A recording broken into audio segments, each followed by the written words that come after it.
Mga future engineer, tara na't sumisid sa mundo ng pag-install ng HV switchgear. Ang high voltage switchgear ay mahalagang bahagi ng mga electrical system. Ang tamang pag-install nito ay kailangan para sa kaligtasan at maayos na paggana. Kaya, isa-isahin natin ang mga hakbang. Una sa lahat, siguraduhin mayroon kang tamang personal protective equipment o PPE, hard hat, safety gloves, at insulated tools. Hindi pwedeng isawalang bahala ang kaligtasan, kaya sundin ang mga electrical safety codes sa inyong lugar. Unang hakbang, ihanda ang lugar ng pag-i-install. Jacking malinis, maliwanag, at walang nakakalat na hindi kailangan. Ayaw natin ng anumang istorbo habang humahawak ng high voltage. Sunod, pag-usapan natin ang grounding. Napakahalaga ng grounding para maiwasan ang anumang aksidente sa kuryente. Ikabit ang mga ground wires sa frame ng switchgear at siguraduhing mahigpit ang pagkakakabit.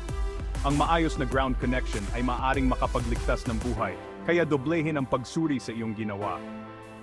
Ngayon, sa paglalagay naman ng mga switchgear panel, maingat na iposisyon ang mga panel sa kanilang tamang lugar.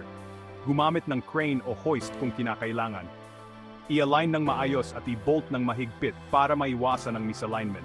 Kapag nasa lugar na ang mga panel, oras na para ikabit ang mga kuryente. Sundin ng mabuti ang mga wiring diagram at siguraduhing mahigpit ang lahat ng koneksyon.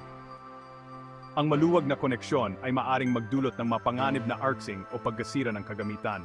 Pagkatapos ikabit ang mga kuryente, magsagawa ng masusing inspeksyon. Hanapin ang anumang senyales ng sira o maluwag na bahagi. Ito ang pagkakataon mo para maitama ang mga posibleng problema. Sunod, kailangan mong magsagawa ng testing at commissioning. Dito mo susuriin ang paggana ng switchgear gamit ang test equipment. Ito ay para masiguro na gumagana ito ng maayos sa iba't ibang sitwasyon. I-verify na tama ang configuration ng lahat ng interlock at protection setting. Panghuli, idokumentong lahat. Gumawa ng detalyadong tala ng proseso ng pag-install, pati na rin ang anumang pagbabago sa disenyo o configuration. Mahalaga ito para sa maintenance at troubleshooting sa hinaharap. Ayan, isang mabilis na gabay sa pag-install ng HV switchgear.